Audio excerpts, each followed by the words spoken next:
Hello friends, तुमचं स्वागत आहे आमच्या यूट्यूब चॅनलवर. आणि आज आपण डिस्कस करूया जसं 13 मेचा जो पेपर आहे त्याच्या दृष्टिकोनातून आणि बाकीच्या एक्झाम्सला उपयोगी पडणारच आहे. तर आज आपण डिस्कस करूया महत्त्वाचं म्हणजे चालू घडामोडी, काही करंट पॉइंट्स. याही आधी आपण दोन महत्त्वाचे विज्ञान रिलेटेड किंवा सायन्स अँड टेक रिलेटेड दोन असे टॉपिक आपण कव्हर केलेले आहेत. तुम्ही ते जर बघितले नसतील तर बघून घ्या, कारण 13 मेसाठी तुम्हाला खूप उपयोगी पडणार आहे ही सगळी इन्फॉर्मेशन. अर्थातच पहिल्या व्हिडिओमध्ये आपण काही महत्त्वाच्या ज्या काही टॉपिक्स तिथं कव्हर केले होते आणि दुसऱ्या व्हिडिओमध्ये आपण काही महत्त्वाचे रोग डिस्कस केले होते, त्यांचे जे काही टार्गेट अचिव्हिंग पॉइंट्स होते ते केलेले आहेत. आणि महत्त्वाचं म्हणजे जे काही सामान्य विज्ञानामध्ये किंवा सायन्समध्ये जे काही रोग असतात याचा व्हिडिओ मानवी रोग म्हणून पूर्ण एक व्हिडिओ अवेलेबल आहे, तुम्ही तोही बघा. कारण कंबाईन एक्झाममध्ये रोगांवर तुम्हाला नेहमी प्रश्न बघायला मिळतील किंवा त्यांच्या ज्या लशी असतात किंवा ते कशा मार्फत होतात, त्याचे जे वेक्टर असतात ह्याच्याबद्दलही प्रश्न असतात. तर तुम्ही ते बघून घ्या, तुम्हाला त्याचा अर्थातच उपयोग होईल. आणि तसं मी तुम्हाला खाली लिंक पण प्रोव्हाइड करेल, यू कॅन सी. ओके, तुम्ही मला अनअकॅडमीवरती सुद्धा फॉलो करू शकता, ॲप सुद्धा डाउनलोड करू शकता, जेणेकरून तुम्हाला जे काही माझ्यातर्फे तिकडे लेक्चर्स अपलोड होतील त्याचा हा पाथ आहे तुम्हाला बघायला मिळतील. त्यानंतर बघूया की जो पहिला पॉइंट आहे आजचा, नॅशनल फिल्म अवॉर्ड्स असतील 2017चे, जो 64वा नॅशनल फिल्म अवॉर्ड्स होते त्यामध्ये कुणाला मिळालेला आहे. तर बघा, जे काही 64वा इथं नॅशनल फिल्म राष्ट्रीय जो काही पुरस्कार सोहळा होता त्यामध्ये सोनम कपूर यांना निर्जासाठी बेस्ट ऍक्ट्रेस म्हणून तिथं हे मिळालेलं आहे, प्राइज मिळालेला आहे. आणि त्यानंतर महत्वाचं म्हणजे अक्षय कुमार यांना रुस्तमसाठी. आता अक्षय कुमार यांना सगळ्यांनाच माहित आहे, सगळ्यांचे फेवरेट, त्यांचा पॅडमॅन असू द्यात किंवा टॉयलेट एक प्रेमकथा असू द्यात किंवा त्या आधीच्या काही मूव्हीज असू द्यात, जसे कॉमेडी आहेत तसे त्यांचे सिरियस इश्यूज पण असतात. त्या इश्यूजवर ते बऱ्याचशा गोष्टी हे करतात. तर इथे तुम्हाला त्यांचा मूव्ही रुस्तम, जो की नेव्ही ऑफिसरवर होता, यावर तिथे त्यांना बेस्ट ऍक्टर म्हणून तिथं हे मिळालेलं आहे, नॅशनल अवॉर्ड मिळालेला आहे. आणि त्यांच्या पूर्ण कारकिर्दीतला हा पहिलाच आहे, त्यामुळे आपल्या एक्झाम पॉइंट ऑफ व्ह्यू महत्वाचा असेल. याच्या आधी त्यांना कुठलाही अवॉर्ड मिळालेला नाही आणि त्यामुळेच हा फर्स्ट टाइम असल्यामुळे इम्पॉर्टंट आहे. आणि त्यानंतर आमिर खानची जी दंगल मूव्ही होती कुस्तीवर, जे महावीर सिंग फोगट यांचं जे काही तिथं पूर्ण ते आणि त्यांच्या मुलींवर जे काही तिथं एक महत्वाचा मूव्ही आहे तो दंगल, यामध्ये ते अवॉर्ड मिळालेला आहे. आणि त्यातील जे काही बेस्ट सपोर्टिंग ऍक्ट्रेस वगैरे ते आपण बघूया की त्यांची लिस्ट काय. आता आपण बघूया की इथं महत्वाचे कोण लोक आहेत त्याबद्दलच आपल्याला बघायचंय. नाही तर इथं अशा भरपूर अशा खूप साऱ्या तुम्हाला इथं कॅटेगरीज बघायला मिळतील. ह्यावर तर काय आपल्याला क्वेश्चन बघायला मिळणार नाहीत. पण बघा, इथं मी थोडंसं रेड एरियामध्ये केलेलं आहे, रेड कलरमध्ये, ज्यामध्ये बेस्ट फीचर फिल्मचा अवॉर्ड मिळालेला आहे. कासव मराठी मूव्ही आहे आणि क्वेश्चन येऊ शकतो आपल्या एक्झाममध्ये, कारण महाराष्ट्राशी रिलेटेड आहे कासव, त्यामुळे आपल्याला लक्षात ठेवायचं. त्यानंतर बघा, बेस्ट डायरेक्शन मध्ये राजेश मापुसकर यांना व्हेंटिलेटर हा मराठी मूव्ही होता, मराठी चित्रपट होता, त्यासाठी बेस्ट डायरेक्शनसाठी किंवा बेस्ट डायरेक्टर म्हणून त्यांना तिथं अवॉर्ड मिळालेला आहे, राजेश मापुसकर यांना. त्यानंतर बघा, बेस्ट ऍक्टर अक्षय कुमार यांना रुस्तमसाठी मिळालेला आहे. आणि रुस्तम ही हिंदी मूव्ही आहे, हिंदी कॅटेगरीतली, आणि हा त्यांच्या पूर्ण कारकिर्दीतला पहिलाच नॅशनल अवॉर्ड असेल. कोणाच्या? तर अक्षय कुमार यांच्या. त्यानंतर बेस्ट ऍक्ट्रेस म्हणून जे काही इथं बघायला मिळेल तर ही एक मल्याळम कॅटेगरी मधली मूव्ही आहे ही, तर ही फायरफ्लाय म्हणून आहे. तुम्हाला हेही लक्षात ठेवायचं बेस्ट ऍक्ट्रेससाठी. तर आपण बघूया की पुढचे काही महत्वाचे आहेत. सोनम कपूर यांना निर्जासाठी मिळालेलं आहे, तर तेही तुम्ही लक्षात ठेवा. त्यानंतर बघा, best supporting actor Manoj Joshi महाराष्ट्रातील आहेत आणि मराठी मूव्ही दशक्रिया ह्यासाठी त्यांना एक बेस्ट सपोर्टिंग ऍक्टर म्हणून तिथं मिळालेला आहे. आपल्याला भर द्यायचा जास्त करून मराठी आणि हिंदी ह्याच्यावर, कारण मागच्या काही एक्झाम्स मधल्या जोड्या लावा ह्याच्यावर आलेल्या आहेत. बाकी मल्याळम वगैरे तुम्हाला लक्षात नाही ठेवलं तरी चालेल, हे असंच ऍड करण्यात आलेलं आहे, जे तुम्ही फक्त बघून घ्या किंवा वाचून घ्या, पण जास्त घोकायची गरज नाही पडणार. त्यानंतर बेस्ट सपोर्टिंग ऍक्ट्रेस म्हणून जायरा वसीम यांना जे आहेत दंगल मूव्हीमध्ये जे काही त्यांनी काम केलेलं आहे त्यासाठी तो मिळालेला आहे, महत्वाचं आहे. तुम्हाला अक्षय कुमार, त्यानंतर निर्जा, आणि त्यानंतर महत्वाचं म्हणजे कासव Marathi movie best feature film म्हणून. त्यानंतर महत्वाचं म्हणजे बेस्ट डायरेक्शनसाठी राजेश मापुसकर यांना व्हेंटिलेटर ह्या मराठी चित्रपटासाठी मिळालेला आहे. त्यानंतर best supporting actor Manoj Joshi for Dashakriya, Marathi मूव्हीचा आहे, हा महाराष्ट्रातीलच आहे. आणि त्यानंतर best supporting actress Zaira Wasim यांना दंगलसाठी मिळालेला आहे. बाकी हे तुम्ही लक्षात ठेवले तरी चालतील आणि नाही लक्षात ठेवले तरी चालतील. नाहीच लक्षात ठेवले तरी खूप चांगली गोष्ट आहे, कारण खूप कन्फ्युजन होईल, आपल्याला एवढं सगळं लक्षात राहणार नाहीये. त्यानंतर बघूया 65वा जो अवॉर्ड झालेला आहे 2018चा. ह्यामध्ये महत्वाचं म्हणजे श्रीदेवी यांची जी डेथ झाली होती त्यांना आफ्टर डेथ म्हणजे पॉस्ट्युमसली त्यांना नॅशनल अवॉर्ड त्यांच्या मृत्यूनंतर मिळालेला आहे. आणि मूवी आहे मॉम आपल्यासाठी खूप महत्वाचं आहे कारण त्या पहिल्या महिला सुपर इथं म्हणता येतील की जे काय सुपर वगैरे जे काय म्हणता येईल त्यांना की अतिशय महत्वाची कामगिरी त्यांनी इथं केलेली आहे आणि खूप चांगली कारकीर्द गाजवलेली आहे त्यांनी. 54 वर्षात जवळपास त्यांनी वयाच्या 4थ्या वर्षापासून इथं काम केलेलं आहे. त्यासाठीही त्यांचं एक पूर्ण कारकिर्दीचा तुम्ही असं म्हणू शकता सुपरस्टार म्हणून त्यांना ओळखलं जातं. पहिल्या महिला सुपरस्टार म्हणून त्यांची ओळख निर्माण त्यांनी केलेली आहे. आणि महत्वाचं म्हणजे त्यांच्या अशा खूप साऱ्या मूवीज आहेत ज्यामध्ये त्यांची एक जी ऍक्टिंग होती ती एकदम अशी तुम्ही असं बघू शकता की सिरियस प्लस जे काही ऍक्टर्स तुम्हाला आवडत असेल त्यांची मला तर खूप आवडतात त्या. मग बघा त्यांना नॅशनल अवॉर्ड मिळालेला आहे आणि मूवी आहे त्यांचं शेवटचा मॉम हे आपल्याला लक्षात ठेवायचे. त्यानंतर बघा इथं अजून काही ऍडिशनल गोष्टी ऍड केलेल्या आहेत ज्यामध्ये दादासाहेब फाळके पुरस्कार मिळालेला आहे विनोद खन्ना यांना. विनोद खन्ना यांच्याबद्दल आपण थोडंसं डिटेल बघूया. त्यानंतर बेस्ट डायरेक्टर म्हणून जयराज. आता हे 65वा फिल्म अवॉर्ड असेल नॅशनल अवॉर्ड असतील त्यामुळे जयराज फॉर भयानकम ही मल्याळम मूवी आहे.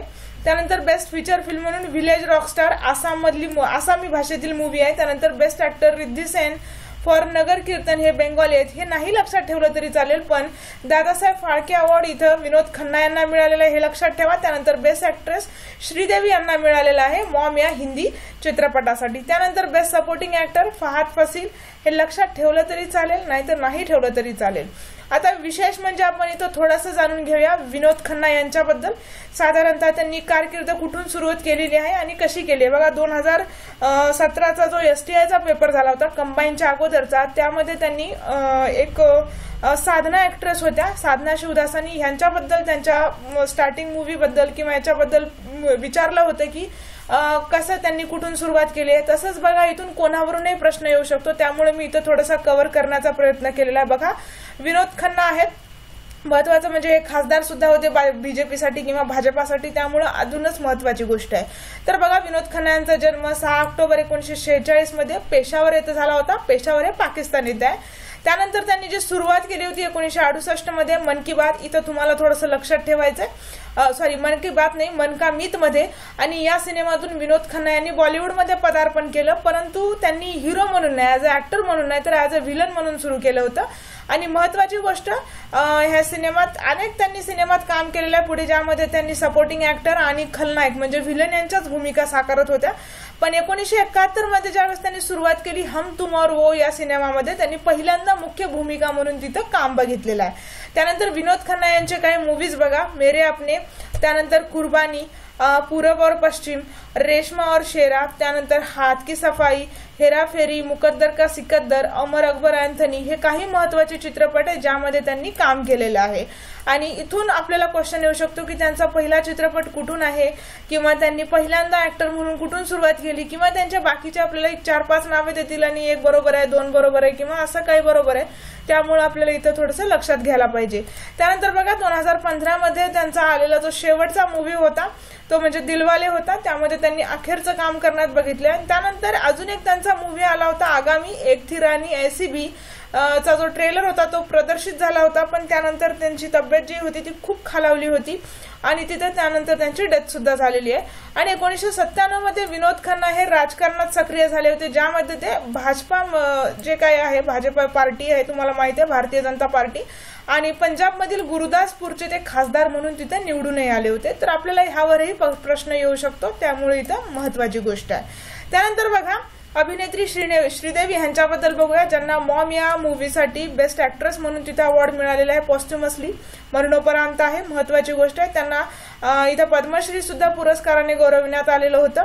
तर खूप महत्वाची गोष्ट आहे आणि पहिला लेडी सुपरस्टार म्हणून त्या ओळखल्या जातात. बघा त्यांनी सुरुवात जी केली होती अगदी त्यांच्या वयाच्या 4थ्या वर्षापासून सुरुवात केली होती. थुनी वावन या चित्रपटातून त्यांनी एक बाल कलाकार म्हणून तिथे काम बघितलेलं आहे किंवा त्यांच्या अभिनयाची सुरुवात तिथे केलेली आहे. त्यानंतर 1971 साली पुंबत्ता ह्या एका मल्याळम चित्रपटात त्यांनी अभिनय केला आणि त्यांना केरला स्टेट फिल्म यासारख्या अनेक पुरस्कारांनी तिथं सन्मानित सुद्धा करण्यात आलेलं आहे. श्रीदेवींनी ज्यावेळेस 1979 साली 16वा सावन्य चित्रपटातून हिंदी जे काही आहे हिंदी म्हणजेच बॉलिवूडमध्ये इथं सुरुवात त्यांची कारकीर्द सुरू केली होती.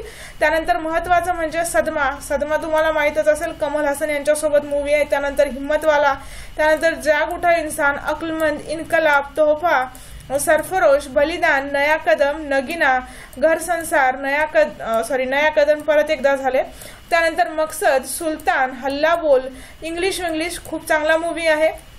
त्यानंतर मॉम, अशा बऱ्याचशा चित्रपटात त्यांनी म्हणजे जवळपास 100हून अधिक चित्रपटात त्यांनी हिंदी चित्रपटामध्ये सुद्धा काम केले आणि त्यांना पद्मश्रीनी तिथं हे सुद्धा करण्यात आलेलं. ही खूप महत्वाची गोष्ट आहे, आपल्याला इथं थोडंसं लक्षात ठेवायचं आहे त्यांच्याबद्दल. त्यानंतर तुम्हाला अजून एक इथे ऍडिशनल गोष्ट लक्षात ठेवावी लागेल, ती म्हणजे अशी की श्रीदेवी यांचं पूर्ण नाव तुम्हाला विचारण्यात आलं तर आपल्याला माहित असलं पाहिजे, थोडंसं अवघड आहे. श्री अम्मा अय्यंगर अय्यप्पन असं त्यांचं पूर्ण नाव आहे श्रीदेवी यांचं, तर शॉर्ट मध्ये त्यांना श्रीदेवी असं म्हटलं जातं. त्यानंतर पुढे बघूया, महत्वाचं म्हणजे बघा इथं काही अजून आपली थोडीशी लिस्ट राहिलेली आहे. यामध्ये best film for national integration Dhappa ही मराठी मूवी आहे आणि त्यानंतर बेस्ट चिल्ड्रन्स फिल्म म्हणून मोरक्या ही मराठी मूवी आहे, आपल्याला लक्षात ठेवायचे. आणि त्यानंतर सगळ्यांनाच माहित आहे बाहुबली ही बेस्ट ऍक्शन डायरेक्शन म्हणून ओळखली जाते. बाहुबली 1, 2 असे 2 पार्ट आलेले आहेत तिकडे. आणि बेस्ट कोरिओग्राफी हा जो अवॉर्ड आहे 65व्या फिल्मचा हा गणेश आचार्य यांना मिळालेला आहे आणि तो कोणत्या मूवीसाठी, तर टॉयलेट एक प्रेमकथा. तर थोडंसं इकडे लक्षात ठेवा, 3-4 गोष्टी आहेत, बाकीच्या गोष्टी लक्षात नाही ठेवल्या तरी चालतील. त्यानंतर बघूया, बघा इस्कॉनच्या गोवर्धन इकोग्रामला इथं ग्रीन प्लॅटिनम पुरस्कार जाहीर झाला आणि तो मिळाला सुद्धा 2017 मध्ये. तर महाराष्ट्रातील पालघर जिल्ह्यातील वाडा तालुक्यामध्ये जे काही इस्कॉन तर्फे म्हणजेच international society for Krishna consciousness, ज्याला इस्कॉन असं म्हटलं जातं, इथं बसवण्यात आलेलं गोवर्धन इकोग्रामला 2 प्लॅटिनम पुरस्कार मिळाले आहेत, हे लक्षात ठेवायचे. आणि विशेष म्हणजे पालघर जिल्हा आहे त्यामुळे हा नवीन जिल्हा आहे आपला. तर ह्या जिल्ह्यामधील हे जे गाव आहे वाडा तालुक्यामध्ये, तर इथं मिळालेला आहे त्यांना. आणि राजस्थानमधील जयपूर येथे झालेल्या ग्रीन बिल्डिंग काँग्रेस 2017 मध्ये हा पुरस्कार प्रदान करण्यात आलेला आहे. लक्षात महत्वाचं ही न्यूज घेण्याचं असं कारण की महाराष्ट्रातील पालघर जिल्हा आहे आणि तुम्हाला माहित आहे पालघर जिल्हा हा नवीन नुकताच झालेला आहे, त्यामुळे महत्वाची गोष्ट आहे. तर आपल्या exam point of view this is important. त्यानंतर बघा मुंबईतील 4 स्थळांना युनेस्कोचा वारसा पुरस्कार जाहीर किंवा मिळालेला आहे हा. त्यानंतर बघा युनेस्कोने सांस्कृतिक वारसा कार्यक्रमाअंतर्गत एशिया पॅसिफिक पुरस्काराची तिथे घोषणा केली होती, ज्यामध्ये भारतातील 7 वारसा स्थळांना हा पुरस्कार मिळालेला आहे, ज्यामधील 4 वारसा स्थळे ही जी आहेत ती मुंबईतच आहेत. मग बघा पहिलं असेल श्री रंगनाथ स्वामी मंदिर, श्री रंगम तामिळनाडू येथे आहे. Gateway of God fort Madhya Pradesh येथे आहे. हवेली धर्मपुरा शहाजहान बादनवी दिल्ली येथे आहे. त्यानंतर नवी दिल्ली येथे आहे. ख्रिस्त चर्च मुंबई महाराष्ट्रामध्ये आहे. त्यानंतर royal Bombay opera house Mumbai Maharashtra. Bomanji Hormarji Wadia fountain and clock tower हे महाराष्ट्रातच आहे आणि वेलिंग्टन फाउंटन मुंबई महाराष्ट्रात आहे. म्हणजे मुंबईतील ही 4 स्थळं लक्षात ठेवा. स्टेटमेंट वाईज प्रश्नामध्ये आलं तर आपल्याला प्रॉब्लेम होऊ नये, तुम्हाला लक्षात ठेवायचे Christ church, royal Bombay opera house, Bomanji Hormarji Wadia fountain and clock tower आणि वेलिंग्टन फाउंटन ही मुंबईतील 4 स्थळे आहेत ज्यांना युनेस्कोचा वारसा पुरस्कार इथं प्राप्त झालेला आहे. आपल्या महाराष्ट्राच्या रिलेटेड आहे त्यामुळे अतिशय महत्वाची न्यूज असेल ही. त्यानंतर बघा थॅलेसिमिया तुम्हाला सगळ्यांनाच माहित आहे, थॅलेसिमियावर राष्ट्रीय धोरण जाहीर करण्यात आलेलं आहे आणि थॅलेसिमियाचे ब्रँड अँबॅसेडर म्हणून जॅकी श्रॉफ यांची निवड सुद्धा झालेली आहे. महत्वाचं म्हणजे खूप मोठं आव्हान आहे, थॅलेसिमिया म्हणजे भयानक आजार आहे पण जर त्यावर जागृती करण्यात आली आणि लोकांना त्याचं महत्त्व पटवून देण्यात आलं किंवा जनजागृतीचे कार्यक्रम जर हाती घेण्यात आले तर महत्वाचं म्हणजे इथं हा रोग कंप्लीट स्टॉप होऊ शकतो किंवा त्याला कंट्रोलमध्ये आणण्याचा एक प्रयत्न तर चांगल्यापैकी होऊ शकतो. सगळ्यांना माहित असेल भारताला थॅलेसिमियाची कॅपिटल म्हटलं जातं किंवा राजधानी म्हटलं जातं. ही खूप मोठी गोष्ट आहे आणि अत्यंत दुर्दैवाची गोष्ट आहे. मग बघा थॅलेसिमिया काय असतो तर हिमोग्लोबिनोपॅथीस म्हणजेच थॅलेसिमिया, सिकल सेल अॅनिमिया आणि इतर अॅनिमिया यापासून संरक्षणासाठी त्यांच्या व्यवस्थापन जे असतं त्यासाठी केंद्रीय आरोग्य आणि कुटुंब मंत्रालय जे असतं ह्यांनी एक मार्गदर्शक सूचना तयार केल्या आहेत, ज्यामध्ये बघा गर्भवती महिलेची चाचणी, महाविद्यालयीन स्तरावर विवाहपूर्वक जे समुपदेशन असतं, काउन्सिलिंग असते ती करणं, त्यानंतर इयत्ता 8वीतल्या सर्व मुलांची अॅनिमिया संबंधित चाचणी ह्यांचा यामध्ये समावेश आहे. थॅलेसेमिया राष्ट्रीय धोरणामध्ये. आता यामध्ये अनेक राज्यांनी थॅलेसेमियाबाबत जागृती करण्याचा कार्यक्रम हाती घेतलेला आहे. आणि बघा देशात बघा किमान 5 कोटी व्यक्ती या थॅलेसेमिया मायनर आहेत, तर दरवर्षी 10,000 थॅलेसेमिया मेजर रुग्णांची देशामध्ये एक भर पडत असते. म्हणजे जवळपास भारत हे थॅलेसेमियाची कॅपिटलच आहे असं सुद्धा म्हटलं जातं इथं. आणि बघा आजवेळी आपल्या देशामध्ये 2 ते 5% थॅलेसेमिया मेजर किंवा मायनर मूल जन्माला येण्याचा धोका असतो. आणि ही जर जन्माला येऊ नये असं वाटत असेल तर तिथं लोकांमध्ये जनजागृती केली पाहिजे. त्यामध्ये बऱ्याचशा इथं टेस्ट आहेत, काउन्सिलिंग आहे, या सगळ्या गोष्टींचा समावेश या राष्ट्रीय धोरणामध्ये होतो, म्हणजेच थॅलेसेमियावरील राष्ट्रीय धोरणामध्ये होतो. आणि थॅलेसेमियात इंडियाचे ब्रँड अँबॅसेडर म्हणून जॅकी श्रॉफ यांची तिथं निवड सुद्धा झालेली आहे. त्यांनीच बोलताना हे सगळं सांगितलेलं आहे. आणि महत्वाचं म्हणजे ह्या सगळ्या गोष्टी खूप आवश्यक आहेत. जोपर्यंत इथं जनजागृती होणार नाही तोपर्यंत लोकांना त्या गोष्टीचं महत्त्व कळणार नाही. कारण थॅलेसेमियावरची जी काही ट्रीटमेंट असते ती खूप महागडी असते आणि सामान्य किंवा अतिसामान्य कुटुंबातील लोकांना ती झेपण्यासारखी सुद्धा नाहीये. त्यामुळं कमीत कमी खर्चामध्ये ह्या सगळ्या गोष्टी उपलब्ध करून देणं, अवेलेबल करून देणं, हे सुद्धा एक थॅलेसेमियावरील जे काही राष्ट्रीय धोरण इथं जाहीर करण्यात आलेलं आहे त्याबद्दल इथे एक महत्वाची गोष्ट असेल, महत्वाची बाब असेल ती की कमीत कमी किमतीत आणि जवळपास सगळ्यांना अफोर्डेबल होईल अशा इथं तुम्ही काय करू शकता तर औषधी आणि त्यावर जनजागृती घडवून आणू शकता. त्यानंतर बघूया पुढे. बघा स्तनपानाला चालना देण्यासाठी सप्ताह होता जो की आठवड्याचा, ऑगस्टचा पहिला जो आठवडा आहे ऑगस्ट महिन्याचा. तर स्तनपान सगळ्यांनाच माहित आहे. आजकालच्या फास्ट लाईफ मध्ये स्त्रिया मुलांना जन्म तर देतात पण बऱ्याच अंशी बघायला मिळालेलं आहे की त्यांना दूध वगैरे पाजवणं किंवा स्तनपान वगैरे करवणं हे त्यांना जमत नाही. कारण तेवढी धावपळीची लाईफ त्यांची झालेली आहे. जॉब मेंटेन करणं, घरचं बघणं, त्यानंतर जे हाल होतात ते त्या मुलाचे होतात. तर ह्यात स्तनपानाला प्रोत्साहन देण्यासाठी आणि समर्थन करण्यासाठी ऑगस्ट महिन्याचा जो पहिला आठवडा असतो फ्रेंड्स तो स्तनपान सप्ताह म्हणून इथं साजरा केला जातो. तर बघा स्तनपानाला अधिक चालना देण्यासाठी आरोग्य मंत्रालयानं MAA अर्थातच मदर्स ॲब्सोल्यूट अफेक्शन म्हणजेच आईचा निखालस ममता असा एक राष्ट्रीय कार्यक्रम इथं सुरू केलेला आहे. कधी कधी या माचं तुम्हाला लॉंग फॉर्म विचारतील किंवा मा कशा संदर्भात आहे हे सुद्धा विचारतील, तर आपल्याला माहित पाहिजे ते मग बघा. तसेच इथं बघा आजारी आणि दिवस पूर्ण होण्याच्या आधीच जन्मलेल्या मुलांना आईचे दूध मिळावे ह्यासाठी हा दुग्ध प्रदान व्यवस्थापन केंद्रासाठीची पण मार्गदर्शक तत्व ही मंत्रालयानं प्रसारित केलेली आहेत. मग बघा काही काही स्त्री आजारी असतात, त्या मुलांना म्हणजे त्या आपल्या बाळाला दूध नाही पाजू शकत किंवा दिवस पूर्ण होण्याआधीच जन्मलेलं जे मूल असतं त्याला त्याच्या आईचं दूध मिळू शकत नाही किंवा जी काही दूध तयार होण्याची प्रक्रिया असते ती तिथं पुरेपूर होऊ शकत नाही आणि त्यामुळे त्या मुलांना तिथं दूध मिळत सुद्धा नाही. मग त्यामुळे जे काही इथं मार्गदर्शक तत्व आहेत अशी तत्व इथं मंत्रालयानं प्रसारित केलेली आहेत. मग बघा उपक्रमात काय काय केलं जातं तर आशा कार्यकर्त्या ज्या असतात, आशा बहिंजी म्हणून ज्यांना ओळखलं जातं, या कार्यकर्त्या गर्भवती आणि स्तनदा मातांना स्तनपानाचे फायदे आणि तंत्र समजून सांगतात. आणि आतापर्यंत जवळपास 23 राज्यांनी हा उपक्रम राबवायला सुरुवात सुद्धा केलेली आहे. मग बघा स्तनपान ही मुलांचं आरोग्य आणि बचाव ह्यासाठी कार्यक्षम आणि फायदेशीर एक उपाययोजना आहे जी सगळ्याच स्त्रियांनी म्हणजे ज्या काही स्तनदा माता असतात त्यांनी आपल्या बाळांना स्तनपान केलंच पाहिजे. मग बघा जवळपासचे काही गेलं दशक आहे ज्यामध्ये स्तनपानाच्या टक्केवारीत 23.4% तर 41.6% इथं वाढ झालेली आहे असं इथं स्पष्ट होतं. मग तो आठवडा कधी साजरा केला जातो तो ऑगस्ट महिन्याचा पहिला आठवडा म्हणून इथं साजरा केला जातो स्तनपान सप्ताह. ठीक आहे, तुम्हाला हे पण लक्षात ठेवायचंय कशासाठी आहे आणि कधी साजरा केला जातो हेही लक्षात ठेवायचंय. त्यानंतर बघा खूप न्यूज मध्ये आहे जगभ्रमंतीसाठी निघालेली INSV तारिणी सुद्धा हिला म्हटलं जातं. महत्वाचं म्हणजे ह्यात सगळ्याच लेडी ऑफिसर जाणार आहे आणि 165 दिवसांचा हा यांचा प्रवास आहे ज्यामध्ये जवळपास ते सगळ्या पृथ्वीलाच वेढा घालणार आहेत. त्याबद्दल आपण बघूया की INSV तारिणी आहे काय, तिचं नाव कशावरून ठेवलं आणि ह्या जगभ्रमंतीसाठी जे काही निघालेले आहेत 6 ऑफिसर त्यांचं नेतृत्व कोणी केलेलं आहे ही खूप महत्वाची गोष्ट आहे. ह्यापूर्वी सुद्धा जगभ्रमंती झालेली आहे पण ती स्त्रियांनी नसून करून ती पुरुषांनी केलेली आहे म्हणून एक विशेष आहे, आपल्या एक्झामसाठी पण इम्पॉर्टंट आहे. मग बघा INSV तारिणी ही देशी बनावटीची बोट आहे. महत्वाचं म्हणजे ही शिडाची बोट आहे आणि आपल्या ज्या पहिल्या संरक्षण मंत्री आहेत निर्मला सीतारामन, ह्यापूर्वी पण संरक्षण मंत्री होत्या एक, त्यांचं नाव तुम्हाला लक्षात ठेवायचं आहे. त्यानंतरच्या संरक्षण मंत्री आहेत निर्मला सीतारामन, यांनी स्वतः उपस्थित राहून ह्यांना इथं पाठवलेलं आहे जगभ्रमंतीसाठी. त्यांच्या प्रवासाला तिथे त्यांनी शुभेच्छा सुद्धा दिल्यात. मग बघा, जवळपास हा प्रवास जो असेल हा 165 दिवसांचा असेल आणि या प्रवासात तारेनी बोट कुठून कुठून जाणार आहे तर हे ठिकाणं सुद्धा विचारू शकतील आपल्याला एक्झाम मध्ये, स्टेटमेंट मध्ये.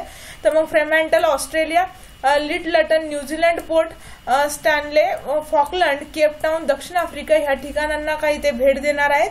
आणि बघा, ज्यावेळेस 2013 मध्ये पहिल्यांदा महिला प्रवेशांची इथं चिन्ह दिसू लागली होती नेव्हीच्या ह्याच्यामध्ये, त्यावेळेस तिथं कमांडर ऑफिसर जे होते ते कमांडर अभिलाष टॉमी यांनी INS महादेई मधून जग प्रदक्षिणा केली होती आणि महिलांच्या समूहाला सुद्धा पाठवावं, चमूला जगप्रवासासाठी पाठवण्याची कल्पना इथूनच पुढे आली होती आणि तेव्हापासूनच ही मोहीम पुढे ठरत गेली आणि त्याचं जे नेतृत्व आहे ते वर्तिका जोशी यांनी केलेलं आहे, जे आपल्याला प्रश्न येऊ शकतो. मग बघा, आता वर्तिका जोशी याची आता एवढ्या स्पेशल काय आहेत तर पहिली जगभ्रमंती असेल महिलांची आणि त्यांचं नेतृत्व एका स्त्रीनं करणं आणि बाकीच्या चमूमध्ये बाकीचे जे काही 6 ऑफिसर्स आहेत त्याही सगळ्या लेडीज असणं ही खूप अभिमानाची गोष्ट आहे, त्यामुळे हे महत्वाचं पडतं. मग बघा, जवळपास 2015 मध्ये ज्यावेळेस अमेरिकेचे अध्यक्ष आले होते आपल्या प्रजासत्ताक दिनाचे प्रमुख पाहुणे म्हणून, त्यावेळेस नौदलाच्या तुकडीच्या संचलनाचे नेतृत्व सुद्धा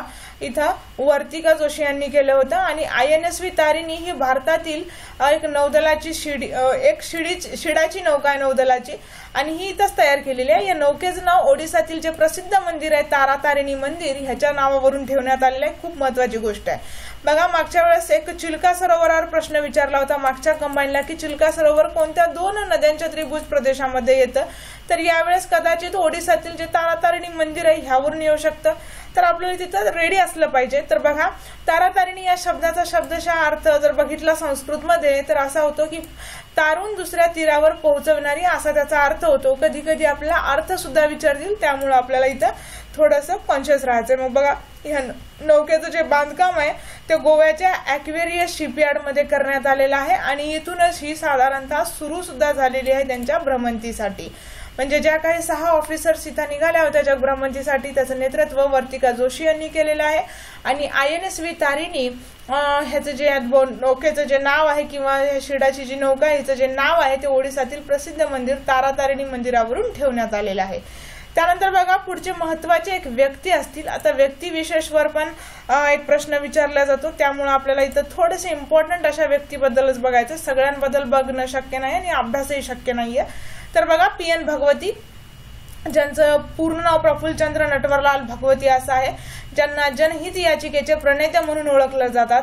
मग बघूया की ह्यांची कारकीर्द साधारणतः कशी होती. तर सुप्रीम कोर्टाचे माजी सरन्यायाधीश आणि पद्मविभूषण PN भगवती अशी त्यांची ओळख आहे. आणि 2007 मध्ये केंद्र सरकारने ह्यांना पद्मभूषण पुरस्काराने सन्मानित सुद्धा केलेलं आहे. त्यांचं पूर्ण जे नाव आहे ते प्रफुल्लचंद्र नटवरलाल भगवती असं आहे.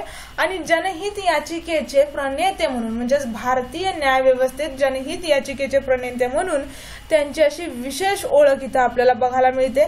आणि तेच PIL that is public interest जे काही लिटिगेशन असतात हे आपण US ह्याच्यामधून घेतलेले आहे आणि भारतामध्ये ह्याचे प्रणेते म्हणून PN भगवती यांची ओळख आपल्याला सर्वसामान्य आहे. मग बघा, भगवती यांनी गुजरात हायकोर्टात न्यायाधीश म्हणून सुद्धा काम केलेलं आहे, म्हणजे होते, त्यांची डेथ झालेली आहे. आणि 1973 मध्ये ते सुप्रीम कोर्टात न्यायाधीश म्हणून आले होते. ही खूप महत्वाची गोष्ट. कधी कधी त्यांची कारकीर्द विचारतील,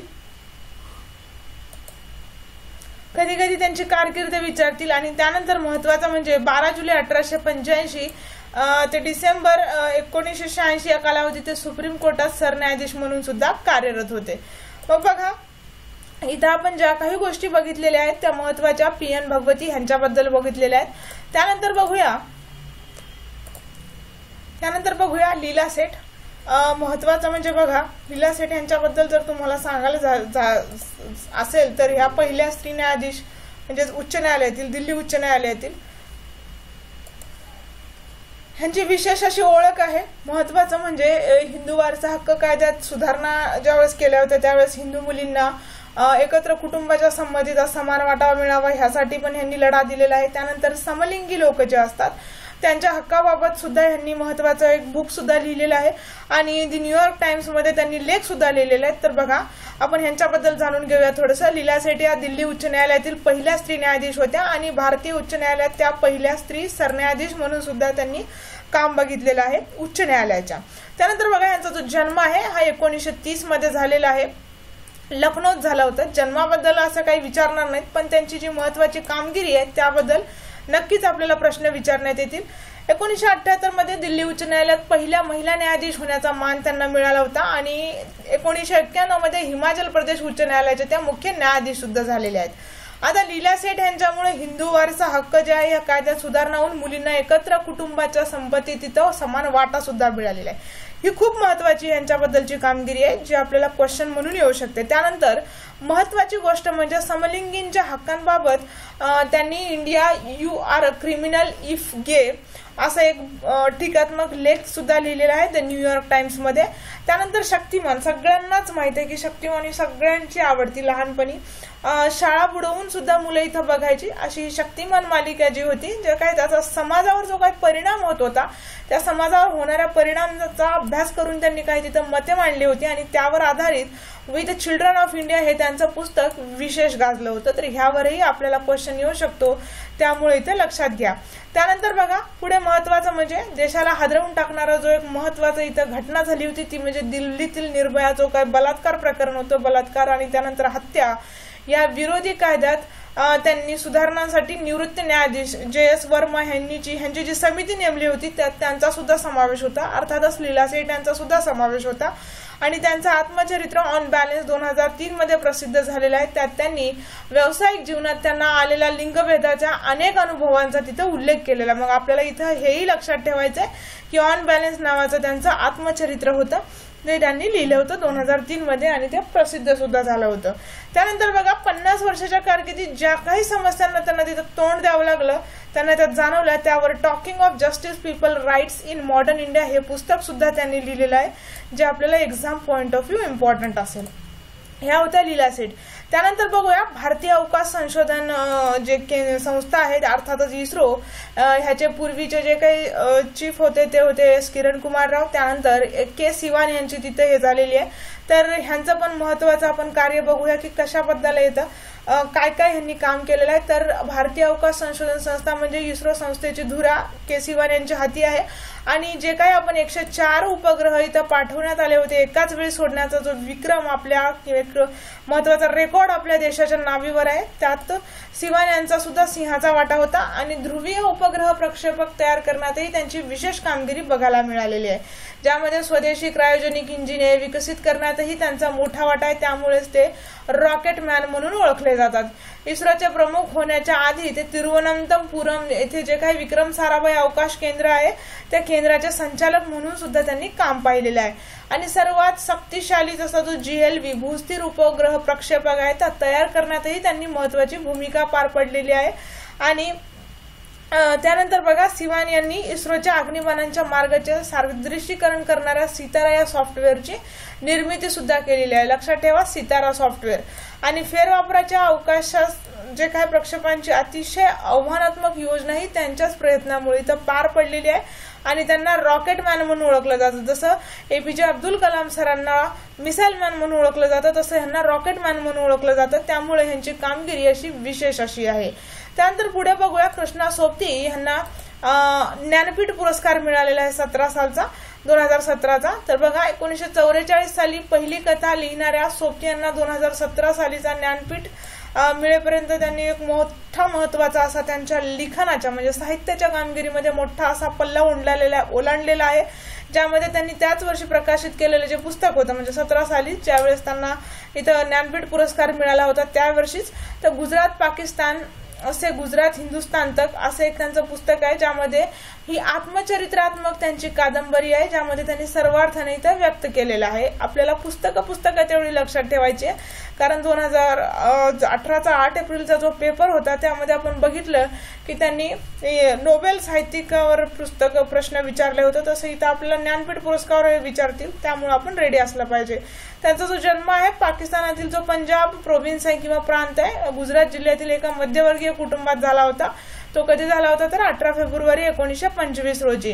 त्यानंतर त्यांच्या काही महत्वाचे कथासंग्रह बघूया. बघा, लामा, लफिसा, सिक्का बदल गया हे 1944 झालेले आहेत, प्रसिद्ध झालेले आहेत 1944 साली. आणि त्यानंतर 1959 मध्ये दो राहे दो बाहे हे पण आहे. आणि त्यानंतर बदलो के घेरे, यारो के यार, तीन पहाड हे त्यांचे महत्वाचे कथासंग्रह तुम्हाला लक्षात ठेवावे लागतील. त्यानंतर बघूया त्यांचीच अजून पुढे काही महत्वाची 1952 मध्ये मूळ चन्ना या शीर्षकाने लिहिले गेलेली आणि 1979 मध्ये प्रकाशित झालेली जिंदगीनामा ही कादंबरी आहे त्यांचीच. तसंच डर से बिछडी 1958, मित्रो मरजानी 1966, सूरजमुखी अंधेरे के 1972, ए लडकी 1991 आणि दिलो दानिश 1993, समय सरगम हे 2000 इतर काही कादंबऱ्यांमधून त्यांनी धीटपणे कणखर अशा व्यक्तिरेखा तिकडे रेखाटलेल्या आहेत ज्या आपल्याला लक्षात ठेवाव्या लागतील. त्यानंतर हशमत या टोपण नावाने त्यांनी तिथे लिखाण सुद्धा केलेलं आहे आणि त्यांचा व्यक्तिचित्रणाचा जो संग्रह आहे तो हशमत कृष्ण बलदेव वैद या प्रसिद्ध लेखकाशी संवाद ज्यावेळेस केला होता त्यावेळेस त्यांनी इथे लेखन पसारा सुद्धा आहे त्यांचा, तो तुम्ही बघू शकता. टोपण नाव असेल त्यांचं हशमत. त्यानंतर दूरदर्शनवर सगळ्यांनाच माहित आहे डीडी, दूरदर्शनवर एकेकाळी गाजलेली जी महत्वाची मालिका आहे बुनियाद ह्याचं लेखनही कृष्णा सोबती यांनी केलं होतं. आणि महत्वाचं म्हणजे बघा मराठीत सुद्धा त्यांच्या ए लडकी ही एक महत्वाची कादंबरी आहे जिचं त्यांनी म्हणजे त्यांनी नाही निशिकांत ठकार यांनी इथं काय केलेलं आहे तर अनुवाद केलेला आहे जे अजून प्रसिद्ध झालेलं नाही, त्यामुळे आपल्याला प्रश्न इथून सुद्धा येऊ शकतो. त्यानंतर साहित्य अकादमीचा जिंदगीनामासाठी साहित्य अकादमीसाठी पाठ्यवृत्ती 1996, तसेच त्यांना अनेक पुरस्कार मिळाले आहेत. पण त्यांनी 2010 सालचा पद्मविभूषण पद्मभूषण हा पुरस्कार नाकारला होता. त्यामध्ये त्यांनी बरेचसे पुरस्कार जे आहेत हे परतही केले होते, अकादमी पुरस्कार आणि पाठ्यवृत्तीही. कारण तुम्हाला माहित आहे 2014-15 जे काही तर असहिष्णुतेचं वातावरण बघायला मिळालं त्याचाच निषेधार्थ त्यांनी इथं हे पुरस्कार परत सुद्धा केले. आपल्याला काही करायचं नाही ह्याच्यासोबत, फक्त त्यांनी 2010 सालचा पद्मभूषण पुरस्कार नाकारलाय हे लक्षात ठेवायचे. आणि त्यांच्या महत्वाच्या ह्या कादंबऱ्या आणि व्यक्तिरेखा. त्यानंतर बघा मार्शल अर्जन सिंग, सगळ्यांनाच माहित आहे अर्जन सिंग हे जे आहेत ते भारतीय हवाई दलाच्या प्रमुखांचे पद एअर चीफ मार्शल या दर्जाचा झाले आणि त्यांनी त्या पदावर राहिलेले ते पहिलेच भारतीय आहेत. खूप महत्वाचं आहे. 1956 सालचं जे काही भारत पाकिस्तान दरम्यान युद्ध झालं होतं त्यामध्ये त्यांनी विशेष अशी कामगिरी पार पाडलेली आहे. आणि marshal of the Indian Air Force हा सर्वोच्च पंचतारांकित सन्मान मिळवणारे ते भारताचे पहिले आणि एकमेव अधिकारी आहेत. आपल्या एक्झामसाठी अतिशय महत्वाचं वाक्य असेल. त्यानंतर बघा 2 वर्षापूर्वी ज्यावेळेस डॉक्टर APJ अब्दुल कलाम सरांचं तिथं निधन झालं होतं तर त्यांच्या अंत्यविधीस ते उपस्थित होते. स्वतः चाकाच्या खुर्चीमध्ये बसून असून सुद्धा ते तिथं कलाम सरांच्या अंत्यविधीला सलाम देण्यासाठी तिथून उभे राहिले. म्हणजे अतिशय महत्वाची गोष्ट आहे त्यांच्याकडून शिकण्यासारखी. आणि एवढे मोठे म्हणजे आपले एक्स प्रेसिडेंट होते त्यांच्या सन्मानार्थ त्यांनी तिथे उभं राहून त्यांना मानवंदना सुद्धा केलेली आहे. त्यामुळे आपल्याला लक्षात ठेवायचंय, त्या विशेष असं लक्षात तुम्हाला हे वाक्य ठेवावे लागेल एक्झाम पॉइंट ऑफ व्ह्यू. आता बघूया महत्वाचं म्हणजे काही जॉईंट मिलिटरी एक्सरसाइजेस आहेत आपल्या देशाच्या बाकीच्या देशांसोबत. जसं तुम्ही कंबाईन मध्ये हँड इन हँड कोणासोबत होतं असा प्रश्न आला होता तर बाकीचे प्रश्नही येऊ शकतील यावेळेस कदाचित. तर बघा आर्मी एक्सरसाइजेस आहेत या. अश्वमेधा जी आहे ती इंडियन आर्मी मध्ये झालेली आहे. त्यानंतर शूरवीर इंडियन आर्मी मध्ये झालेली आहे. विजयी भव भारताची आर्मी आणि त्यानंतर इंडियन एअरफोर्स यामध्ये झालेली आहे. सुदर्शन शक्ती इंडियन आर्मी आणि इंडियन एअरफोर्स मध्ये झालेली आहे. इक्युव्हेरियन हे इंडियन आणि भारत आणि मालदीव ह्यांच्यामध्ये झालेले आहे आर्मी एक्सरसाइज. त्यानंतर मित्रशक्ती भारत आणि श्रीलंका. त्यानंतर शक्ती फक्त भारत आणि फ्रान्स. महत्वाचं म्हणजे नोमॅडिक एलिफंट भारत आणि मंगोलिया. युद्ध अभ्यास भारत आणि अमेरिका म्हणजेच युनायटेड स्टेट्स ऑफ अमेरिका. कोप भारत आणि परत अमेरिका. आणि सूर्यकिरण भारत आणि नेपाळ. ह्या प्रश्न तुम्हाला जोड्या लावाला मध्ये बघायला मिळतो जो की खूप महत्वाचा आहे. मागच्या वेळेस येऊन गेला होता, याही वेळेस येण्याचे चान्सेस आहेत. त्यामुळे बघा त्यानंतर आहेत नेव्हीच्या काही एक्सरसाइज झालेल्या आहेत. वरुणा भारत आणि इथं तुम्हाला फ्रान्सचं बघायला मिळेल. त्यानंतर स्लिनेक्स श्रीलंका आणि इंडिया. लक्षात ठेवू शकता बघा तुम्ही, स्ली म्हणजे श्रीलंका आणि IN म्हणजे इंडिया एक्सरसाइज. ठीक आहे. त्यानंतर इंद्रा म्हणजेच भारत आणि रशिया. बायन्युअल मिलिटरी एक्सरसाइज आहे ही. आणि आता जे मागची झालेली आहे त्यामध्ये इथं तिन्ही जे काही आपल्या सर्व्हिसेस आहेत त्यांनी भाग घेतला होता. खूप लक्षात ठेवावं लागेल तुम्हाला. त्यानंतर आहे हँड इन हँड, ह्यावर प्रश्न मागच्या कंबाईनला येऊन गेलेला आहे इंडिया आणि चायनामध्ये. त्यानंतर मलाबार, युनायटेड स्टेट्स, इंडिया आणि जपान ह्यामध्ये अजून एक देश सहभागी होऊ इच्छितोय. त्याला तुम्ही ऑस्ट्रेलिया म्हणून ओळखता, पण अजून काही त्यांचा सहभाग इथं नोंदवला गेला नाही, पण ते एक्सायटेड आहेत इथं सहभागी होण्यासाठी. त्यानंतर सिम्बेक्स असेल, भारताची जी काही नेव्ही आहे आणि सिंगापूरमध्ये. त्यानंतर इस्बामार, ब्राझील आणि साऊथ आफ्रिका. भारत, ब्राझील आणि साऊथ आफ्रिका इथं तुम्हाला लक्षात ठेवावं लागेल. त्यानंतर कोंकण, भारत आणि ब्रिटनमध्ये. ऑस इंडेक्स, ऑस्ट्रेलिया आणि इंडिया. आणि मिलन जे असेल, इंडिया आणि सेव्हरल बाकीच्या एशियन कंट्रीज असतील इथं त्या सहभागी आहेत इकडे. त्यानंतर बघूया पुढे महत्वाचं म्हणजे एअरफोर्सच्या एक्सरसाइजेस आहेत काही. ईस्टर्न ब्रिज भारत आणि ओमानमध्ये झालेली आहे. इंद्रधनुष और रेनबो ज्याला म्हटलं जातं ती भारत आणि युनायटेड किंगडम मध्ये झालेली आहे. गरुडा भारत आणि इथं आपल्याला फ्रान्स बघायला मिळेल, ह्या 2 देशात झालेली आहे. रेड फ्लॅग भारत आणि जे काही युनायटेड स्टेट्स ऑफ अमेरिका आहे ह्यांच्या ह्याच्यात झालेली आहे. आणि कुठं झालेली आहे, नेवाडा डेझर्ट ऑफ USA मध्ये झालेली आहे ह्या ह्याच्यामध्ये वाळवंटामध्ये. त्यानंतर आविया इंद्र 2014 इंडिया आणि रशियामध्ये झालेली आहे. ठीक आहे, तर ह्या गोष्टी तुम्हाला लक्षात ठेवाव्या लागतील. त्यानंतर बघूया एक स्टॅटिक पॉइंट आहे हा. जसं खूप साऱ्या कंबाईनच्या एक्झाम मध्ये पेपरमध्ये किंवा आजूबाजूचे जे काही पेपर होतात त्यामध्ये तुम्हाला स्थलांतरित शेती आणि तिचं कुठल्या राज्यात काय नाव आहे यावर हे प्रश्न विचारले. तर बघा साधारण बघूया की मध्य प्रदेशमध्ये स्थलांतरित शेतीला किंवा तिलाच तुम्ही झूम कल्टिवेशन म्हणता, त्या स्थलांतरित शेतीला काय काय नाव आहेत. तर मध्य प्रदेशमध्ये तिला बेवर किंवा दाहिया म्हणतात. त्यानंतर आंध्र प्रदेशमध्ये पोडू किंवा पेंडा म्हटलं जातं. त्यानंतर ओरिसाचा जर विचार केला तर इथं पामादामी किंवा इथं कोमान म्हणतात तिला. त्यानंतर पश्चिम घाटामध्ये तिला कुमरी म्हणतात. राजस्थानमध्ये वालरे किंवा वालत्रे म्हणतात. झारखंडमध्ये कुरुवा म्हटलं जातं. हिमालयनचं जे काही रेंज आहे भारताच्या आपला महत्वाचा म्हणजे पर्वत, तर त्यामध्ये त्याला खिल म्हणतात. आणि नॉर्थ ईस्टचा जो भाग आहे, उत्तर पूर्वेचा जो भाग आहे त्याला झूम किंवा झूमिंग असं म्हटलं जातं. तर ह्या जोड्यालावर ह्या आधी पूर्व परीक्षेत आला होता प्रश्न, तर याही वेळेस येऊ शकतो. त्यामुळे तुम्ही थोडंसं तयार राहा, कारण अगदी सोपं आहे, चुकता कामा नाही आपण. त्यानंतर बघा तसंच जशा आपल्या राज्यात स्थलांतरित शेतीला वेगवेगळी नावे आहेत तशीच विविध देशात वेगवेगळी नावे, ज्यामध्ये मेक्सिको आणि मध्य अमेरिका जे आहे त्याला तिथं मिल्पा म्हटलं असं जातं. त्यानंतर व्हेनेझुएलाला कोनुको म्हणतात. त्यानंतर ब्राझीलमध्ये रोका म्हणतात. मध्य आफ्रिकेत मसोले म्हटलं जातं. इंडोनेशियामध्ये लदांग म्हणतात. आणि व्हिएतनाममध्ये त्याला रे असं म्हटलं जातं. कशाला तर स्थलांतरित शेतीला. ह्यावरही जोड्या लावा येऊन गेलेल्या आहेत, अतिशय इम्पॉर्टंट आहेत आणि सोप्या आहेत.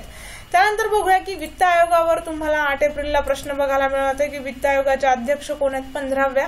तर साधारणतः थोडंसं आपण डिस्कशन करूया. बघा वित्त आयोग जो आहे तो कलम 280 नुसार म्हणजे आपलं जे काय भारताची घटना आहे त्याच्या 280 नुसार इथं राष्ट्रपती मार्फत ह्या आयोगाची इथं स्थापना केली जाते.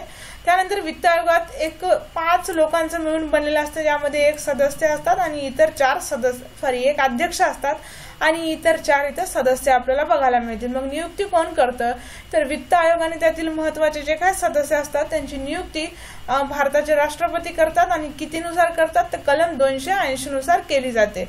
आणि महत्वाचं म्हणजे ते निवडीसाठी तिथं पात्र असतात.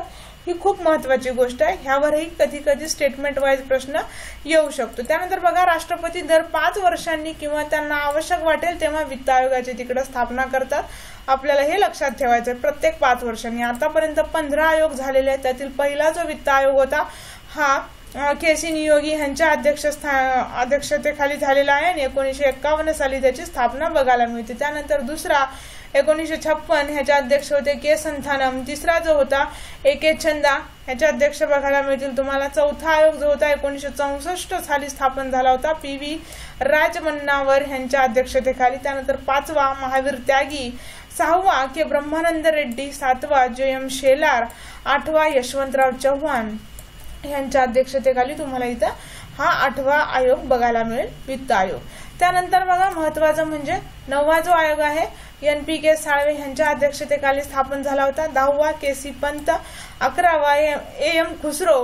त्यानंतर 12वा सी. रंगराजन. 13वा विजय केळकर. 14वा Y.V. रेड्डी.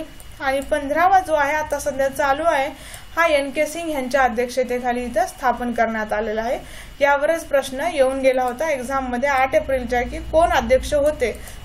बाकीचे तुम्ही लक्षात ठेवा की कोण होते, कधी झाला हे नाही लक्षात ठेवलं तरी चालेल, आणि साधारणतः वित्त आयोगाची रचना कशी असते आणि त्याचं कलम काय आहे हे तर तुम्हाला ऍक्च्युअली लक्षात ठेवावंच लागेल। कधी कधी इथून हे प्रश्न येऊ शकतो। सो फ्रेंड्स, हे आपण काही डिस्कस केले स्टॅटिक प्लस करंटचे पॉइंट तुमच्या exam point of view important असतील। So thanks for watching.